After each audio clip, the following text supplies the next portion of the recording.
నమస్తే, welcome to our channel. నేను Zakir Hussain. Yes, Ram Pothineni హీరోగా నటిస్తున్న సినిమా ఆంధ్ర కింగ్ తాలూకా. సో ఈ మూవీలో కన్నడ స్టార్ హీరో ఉపేంద్ర గారు కూడా నటిస్తున్నారనే చెప్పాలి. అయితే ఈ మూవీ రివ్యూ అయితే తెలుసుకున్నాం, యూఎస్ఏ రివ్యూ. ప్రస్తుతం మనతోటి జర్నలిస్ట్ శ్రవణ్ కుమార్ గారు ఉన్నారు, వెల్కమ్ చెప్దాం. Hello sir. Hi. Yes sir, USA review ఎలా ఉంది సార్ ఈ మూవీ? ఈ మధ్య ఒక ట్రెండ్ కదా మనకు. అవును, సినిమా ముందు ఒక పూట ముందు ఒక రాత్రి ముందు యూఎస్లో ప్లే అవ్వడం, అంటే మన వాళ్ళ అంటే లోకల్ రిలీజ్ స్క్రీనింగ్ థియేటర్ల కన్నా బెనిఫిట్ షోల ముందు కన్నా రివ్యూ చూడడం యుఎస్ ఎందుకంటే యుఎస్లో ఉన్న ప్రేక్షకులు కొంచెం అడ్వాన్స్ అంటే ఎడ్యుకేషన్ పరంగా ఉన్న ఏదో రకంగా ఉన్న వాళ్ళ సైకాలజీ ఎట్లా ఉన్నా కొంచెం మెచ్యూరిటీగా ఉంటుంది. వాళ్ళు ఏం డిసైడ్ చేస్తారు ఎట్లా ఉంది అనేది దాన్ని చూసి నెక్స్ట్ తెలుగు ప్రేక్షకులు ఎలా రిసీవ్ చేసుకుంటారని సినిమా నిర్మాత ఏ సినిమాకైనా సరే ఆ నిర్మాత ఆ కోర్ టీమ్ అంతా ఎగ్జైటింగ్గా చూస్తుంటారు. ఎందుకంటే అంటే ఎగ్జామ్స్ ముందుకు పోయే ముందు సెల్ఫ్ ఎగ్జామ్లో అన్నట్టుది ఇట్లాంటిది. సో యుఎస్ ఎలా ఉంది, యుఎస్ ఎలా ఉంటుంది, ఈ మధ్య బాగా అందరూ ఆసక్తికరంగా ఎదురు చూస్తున్నారు. ప్రతి సినిమా అంటే లోకల్ రివ్యూ కన్నా ముందే యుఎస్ రివ్యూ చూసుకోవడం, ఒక ఎస్టిమేషన్ వేసుకోవడం, పలానా థియేటర్లు పలానా ఇట్లా వస్తుండొచ్చు, అంటే అక్కడ వచ్చిన మాస్ అంటారు ఎట్లా ఉంది, క్లాస్ అంటున్నారా, ఫస్ట్ హాఫ్ ఎట్లా ఉంది, సెకండ్ హాఫ్ ఎట్లా ఉంది, ఇవన్నీ కూడా రీకలెక్ట్ చేసుకుని ఏదంటే చిన్న కరెక్షన్ కూడా చేస్తున్నారు. లేదా సెంటర్స్ చేంజ్ చేస్తారు. మీకు ఐడియా ఉందో లేదా, ఒక ఊరిలో మాసు ఉండే ఏరియా వేరే ఉంటుంది, క్లాస్ ఉండే ఏరియా ఉన్న ఆ ప్లేస్లో థియేటర్లు చేంజ్ చేసుకోవడం, ప్రయారిటీ ఎక్కించుకోవడం, ఇట్లాంటివన్నీ కూడా ఈ యుఎస్ రివ్యూ అనేది హెల్ప్ అవుతుంది.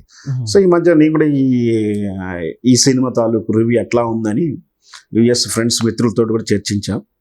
దాని ప్రకారం చూస్తే పర్లేదు, మాస్ ఫార్ములా తోటి రామ్ పోతినేని ఈ చిత్రంతో కొంచెం సినిమా మినిమం గ్యారంటీ అయితే ఇచ్చేలా కనిపిస్తూ ఉంది. ప్లస్ అంటే జయాపజయాల గురించి మనం ఏం చెప్పలేము. దాంట్లో ఉపేంద్ర గారు స్టాండర్డ్ ఎట్లా ఉంటుందో తెలుసు, ఆయన మాసిజం ఎట్లా ఉంటుందో తెలుసు మనకు. మొత్తం మీద సినిమా మాత్రం ఒక సగటు సామాన్య వ్యక్తిగా ఉన్నటువంటి తను క్యారెక్టర్ హీరో. సో రామ్ గారు అనుకోకుండా ఒక మాస్ హీరో అభిమానిగా ఉంటాడు. సో అభిమానిగా ఉన్నప్పుడు తన హీరోతో ఇంటరాక్షను, ఈయన రామ్కి వచ్చినటువంటి ప్రాబ్లమ్ ఎట్లా అయ్యాడు, లవర్తో ఏంటి జరిగింది అనేది కథాంశం చిత్రం. ఓకే, హీరోయిన్ కూడా మంచి ప్రాధాన్యత ఇచ్చినట్టు కనిపిస్తుంది. అవును, సినిమాలో కూడా మంచి పాత్రే ఉంది ఈ హీరో కానీ. మొత్తం మీద మనకి ఇట్లాంటి చిత్రాలు మన కథానాయకుడు రజనీకాంత్ సినిమా ఒకటి చూసాం. గతంలో చాలా సినిమాలు కూడా వచ్చాయి హీరోని బేస్ చేసుకొని, హీరో చుట్టూ అభిమానులుగా కానీ, లేదా హీరో చుట్టూ జరిగేటువంటి రాజకీయాలు, ముఖ్యంగా రవితేజ సినిమా ఒకటి చూసాం మనం. అవును, డిఫరెంట్గా అంటే అట్లా నిజ జీవితంలో హీరోలంతా కూడా అక్కడ కనిపించడాలు కానీ, ఆ చిత్రం తాలూకు రాజకీయాలు, ఆ చిత్రం హీరోకి చుట్టూ ఉండే మాన్య ఏంటో, కథా స్క్రీన్ పై అప్పారావు అనే సినిమా, రామ్ గోపాల్ వర్మ సినిమా, అందులో కూడా అదే చూపిస్తాడు. సినిమాలో ఉన్నటువంటి సార్థక సినిమా ప్రొడక్షన్ దశలో ఏ విధంగా ఇబ్బందులు ఉంటాయి, అంటే సినిమానే కథాంశంగా తీసుకొని సినిమా చేయడం, సినిమా హీరోలను కథాంశం తీసుకొని సినిమా చేయడం అనేది కొత్త ట్రెండ్ ఏం కాదు. అప్పట్లో శివరంజన్ లాంటి దాసన్ రాని చిత్రాలు రావడం ఇవన్నీ కామనే.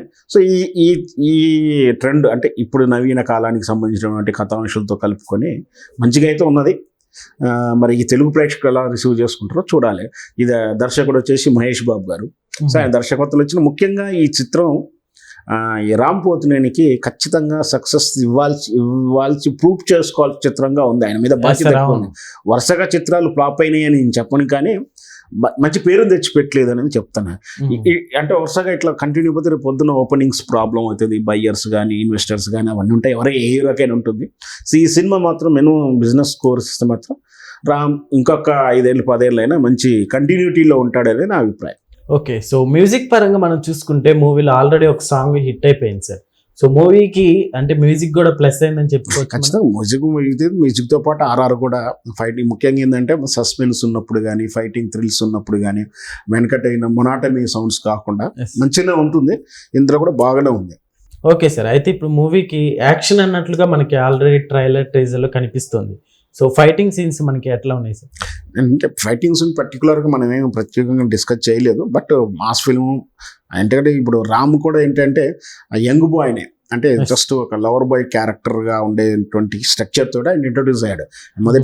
మొదటి వచ్చినటువంటి విభాగంలో అవే లవ్ సినిమాలే ఉన్నాయి, లవర్ బాయ్గానే ఉన్నారు. చిన్నగా తను ఏందో కెరియర్లో మరి ఏమనుకున్నాడు, మాస్ హీరోగా ఉంటేనే సక్సెస్ అవుతాం, బిజినెస్ సక్సెస్ ఉంటుంది, కమర్షియల్ ఫిల్మ్ అవుతాం, కమర్షియల్ హీరో అయితేనే వాల్యూ ఉంటుంది. అట్లాంటి మాస్లో ఉండాలంటే ఆ తరహా ఫైటింగ్ చిత్రాలు.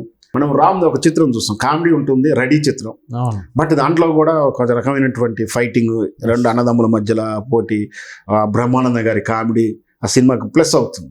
సో అట్లా ఏదో ఒకటి కనిపెట్టుకుంటూ కమర్షియల్ చూస్తూ మాస్ తరహానే ఉంది ఈ సినిమా. రేపు విడుదలై తెలుగు ప్రేక్షకులు ఎలా ఆరాలిస్తూ చూడాలి. సార్, అయితే ఇప్పుడు మూవీలో మనం చూసుకుంటే సో రామ్ గారి యాక్టింగ్గా చూసుకోవచ్చు. మనం ఎన్నో మూవీస్ నుంచి చూస్తున్నాం, బట్ ఈ మూవీ ఆయనకి ప్లస్ అనే చెప్పాలి.